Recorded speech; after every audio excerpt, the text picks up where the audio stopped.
हरे कृष्णा। अमरेंद्र दास की ओर से आप सभी को मेरा दंडवत प्रणाम। परम पूज्य भक्ति चारू महाराज के तिरुभाव के अवसर पर मैं सभी की प्रसन्नता के लिए यह श्रद्धांजलि अर्पित करता हूँ। परम पूज्य भक्ति चारू महाराज को श्रील प्रभुपाद जी से अनेक आदेश प्राप्त हुए, जिसमें ये 3 आदेश अत्यंत प्रमुख हैं।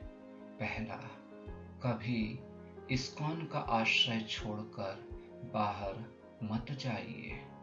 दूसरा, मेरे प्रति प्रेम दर्शाने के लिए आप सभी सहयोग के साथ कृष्ण भावनामृत का प्रचार बढ़ाइए।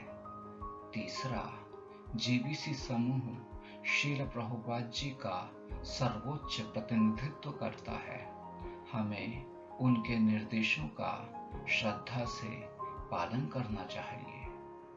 गुरु महाराज ने अपने संपूर्ण जीवन में इन आदेशों को स्वयं के आचरण द्वारा प्रस्तुत किया। इसका अब हम क्रमानुसार वर्णन करेंगे। पहला आदेश, कभी इस्कॉन का आश्रय छोड़कर बाहर मत जाइए। श्रील प्रभुपाद जी अपनी विदेश यात्रा में एक सदस्य से मिले जो पूर्व में सन्यासी थे, लेकिन अब भक्ति को छोड़ दिया था। श्रील प्रभुपाद जी ने उस पूर्व सन्यासी को प्रवचन में बैठने के लिए कहा। कक्षा के उपरांत प्रभुपाद जी ने अपने गृहस्थ शिष्यों की ओर इंगित करते हुए उस पूर्व सन्यासी को कहा, आपने भक्ति क्यों छोड़ दी? यदि सन्यास धर्म का पालन नहीं हो पा रहा है तो गृहस्थ जीवन में भी आप भक्ति कर सकते हो। श्री प्रभुपाद जी के करुणामय निवेदन से वे भक्त पुनः इस्कॉन में आए और आज तक उत्साहपूर्वक सेवा कर रहे हैं। इसी प्रकार गुरु महाराज ने भी अपने संपूर्ण जीवन में अपने सभी गुरु भाइयों को इस्कॉन में जोड़कर रखने का पूरा प्रयास किया। वे शिष्यों को दीक्षा के समय भी यही आदेश देते रहे।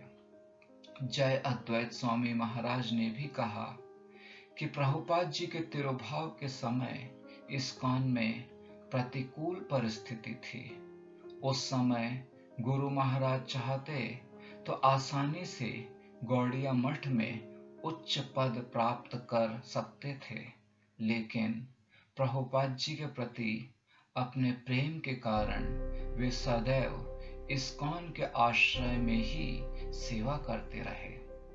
दूसरा आदेश, मेरे प्रति प्रेम दर्शाने के लिए आप सभी सहयोग के साथ इस्कॉन का प्रचार बढ़ाइए। परम पूज्य भक्ति प्रेम महाराज ने इस संदर्भ में एक वर्णन किया। एक बार श्रील प्रभुपाद जी को भक्तों ने पत्र में लिखा, संपूर्ण विश्व को आपके संग और प्रचार की बहुत आवश्यकता है। अगर हम सभी भक्तों के प्राण और आयु देने से आपकी आयु में वृद्धि हो जाती है तो हम सभी इसके लिए तैयार हैं। गुरु महाराज को यह सुनकर रोना आ रहा था। वे स्वयं को इन सभी भक्तों के प्रेम के समक्ष बहुत हीन मान रहे थे। पत्र के उत्तर में श्रील प्रभुपाद जी ने कहा, मेरे प्रति प्रेम दर्शाने के लिए आप सभी सहयोग के साथ इस्कॉन का प्रचार बढ़ाइए। इससे मुझे अधिक संतुष्टि होगी। गुरु महाराज समझ गए कि प्रभुपाद जी अपनी आयु में वृद्धि से भी प्रसन्न नहीं होते हैं, बल्कि हम सबका सहयोग के साथ रहना उनके लिए अपने प्राणों से भी अधिक बढ़कर है। गुरु महाराज ने अपने संपूर्ण जीवन में इस निर्देश को निभाया और इसका जीवंत दृष्टांत हम सबको भी देखने को मिला। जब वे अस्वस्थ थे तो संपूर्ण विश्व में उनके गुरु भाई, गुरु बहनें, शिष्यगण, अनुयायी गण, गौड़ीय मठ के वैष्णवगण आदि सभी उनके लिए एकजुट होकर प्रार्थनाएं कर रहे थे और अश्रु बहा रहे थे। इससे समझा जा सकता है कि गुरु महाराज का सबके प्रति अत्यंत प्रेम संबंध था। वे इस जगत में जीवन पर्यंत उत्साह से प्रचार करते रहे और विदा लेते समय भी सबके मुखों से हरिनाम कीर्तन के द्वारा उन्होंने इस जगत को पवित्र किया। तीसरा आदेश जीबीसी समूह श्रील प्रभुपाद जी का सर्वोच्च प्रतिनिधित्व करता है। हमें उनके निर्देशों का श्रद्धा से पालन करना चाहिए। गुरु महाराज ने अमेरिका जाने के पहले उज्जैन के अपने प्रवचन में एक आदर्श नायक के गुणों का वर्णन किया। मुंबई में स्नान यात्रा का प्रवचन देते हुए भक्ति तीर्थ महाराज के गुणों का वर्णन किया और अपने अंतिम प्रवचनों में श्रील प्रभुपाद जी की अंत्य लीला का भी वर्णन किया।